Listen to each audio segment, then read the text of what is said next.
And you don't drink, and you haven't drank since you were like in your 20s, I think you said. No. I haven't drank since I retired. Oh, okay. The last time I felt the effects of alcohol, which I felt quite strongly, was basically the day I retired. Yeah, day I retired, which was October 1st, 2010. Of course, me and the boys, we went out. We had a bunch of drinks. I woke up in the morning because I still wake up early. And I woke up in the morning and I was like, well, yeah, that's done because I got other stuff I got to do now.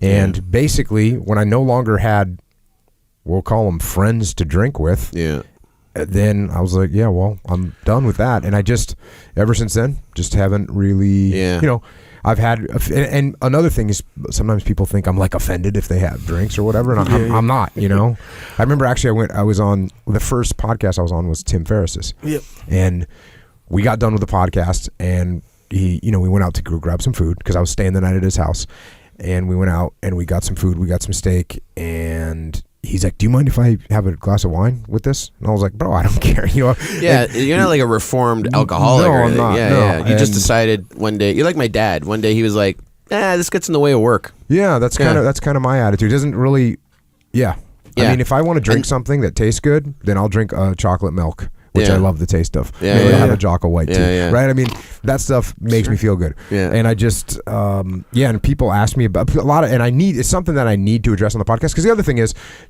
I might as well delve into this a little bit right at this moment, but when I was a kid, I was into hardcore music. Yeah. I was into, and the type of music that I listened to was against drinking and against it was? Yeah. Punk, you talking Straight about edge.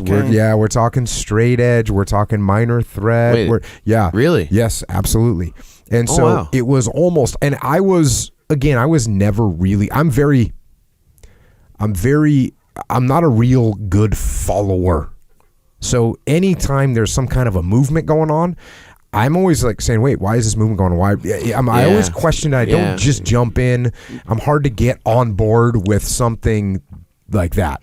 So it was around. I wasn't like, so there's a thing with straight edge. Okay, so this thing was called straight edge. It started in, I'd say the epicenter of it was in Washington, D.C. The first band really to coin the term was Minor Threat, which is a punk band, a hardcore punk band. I've heard of them. I assumed they were partiers. No, not at all. Just by the name. No. And so one of the symbols of straight edge was, when you go to a bar, or when kids used to go to bars for a show, for a music show, if they were too young to drink, when the bouncer looked at their ID card, they'd put a big X on their hands. And so the straight edge symbol was they'd put the X's on their hands, meaning, look, I don't drink. Yeah. And it's actually funny because I took two of my kids to see the White Buffalo the other night in San Diego, and it was awesome. But when they showed their IDs, they got the X's on their hands, and I was like, oh yeah, it all. So it's both hands. So what the straight edge kids would do is they would draw big X's on their hands, meaning, hey, look, I'm not drinking. So there was that, and then that, of course, morphed into like a gang, and there was, by the time I was a middle teenager, there was hardcore gangs that would assault people that drank and would get crazy and violent. Those guys together with the Juggalos. Yeah. So it just so when I was a kid, I was again, I wasn't like a full on. I wasn't drawing. I don't think I never like had X's on my hands. You just weren't drinking. But I understood philosophically what was being said, which was, look, I want to win, right? I'm hardcore. I want to be stronger. I want to be aware. I want to be alert. And drinking and doing drugs doesn't give me any of those things. So at that point, even at that age, you understood the fuel that goes into the machine affects the performance. Yes. See, I didn't get that as a young man. Yes. But so here I am, and it was, I was into discipline, and I had a band before the SEALs. Oh yeah, I had a band, a hardcore band. The name of my hardcore band was Rage of Discipline. That was the name of my hardcore band. That was that's what Bronson's Children, because my first band when I was like 13 was called Bronson's Children. But then as I got older and I got more hardcore, then it became Rage of Discipline. There was also about 9 other What's Bronson's Children? Bronson's Children was Charles Bronson. He didn't drink?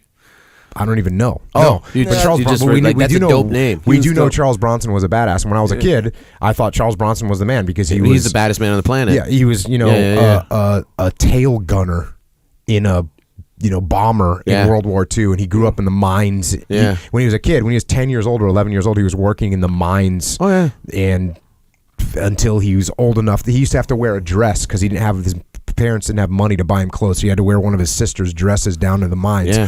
So then he went to World War II, and then he became, and he's just had great movies, and he always played this stoic character that was unemotional. And so I was, hey, when I grow up, I'm going to be Charles Bronson, of course. So then we had a band. It was called Bronson Children. Well, as we got more hardcore, eventually that name morphed into Rage of Discipline, of which Elgin James was the guitarist, who's another buddy of mine that Echo has met, who will come on the podcast at some point and tell his crazy life story, which I'm a big part of in the beginning until I joined the military. We got to hear the pre-military Jocko stories. Yeah. So I'll be tuning into that one. Long story. Then I joined the military. Yeah. So when I joined the military, what do I want to be? I want to be a SEAL. I want to be a frogman. I want to be the best frogman I can be. I show up at a SEAL team. Guess what frogmen do? Frogmen drink. Okay, cool. I didn't know that. Now that I know that, give me a shot of Jägermeister because I'm ready to rock and roll. Yeah. And that was sort of how you proved yourself, and that's what we did. And I was immature and dumb, and despite everything I just said about hey, I'm hesitant to really follow. Well, now I'm in the SEAL teams. This is my dream job, and this is what I want to do. And if you don't buy in, you're not in. Yeah, and it's not. I don't even know if it's just that's the way it is. My first drink, I was 17. Right after I finished basic training, I show up at the regiment, and they're like, "All right, what are you drinking?" And I'm like, because my family's full of alcoholics on both sides. And it's nothing against them. Grandpa was, my other grandpa was, and Grandpa's grandpa was, and one of my uncle. Nothing. Okay, they might hear this, but we all know what you do. Okay, right? So not a big deal. But Dad was one of those guys. He was like, well, that just doesn't affect me. And me personally, like you as a kid, I'm like, I don't really see the interest. Like, what? I'm gonna throw up on myself and whatever. And I was one of those kids that say no to drugs actually worked on. Now I'm older, and I'm like, man, I should have been smoking weed since I was 12 and shit. But I still don't. But I just you see the effects on people. Like when I was a bouncer, I'm like, yeah, the guys who smoked weed were really mellow. Yeah. And the guys who did coke and drank, they were the ones who were the problem. But when I get to the regiment, the first night of parade is done, and they're like, okay, what are you drinking? And I'm like, well, I'm 17. They're like, this is an army mess. It's okay. Just don't worry. We're all gonna keep an eye. It's not I'm not trying to tell the world hey, underage people drink, but hey, underage people drink. But it's an environment full of people that are there to look out for each other anyway.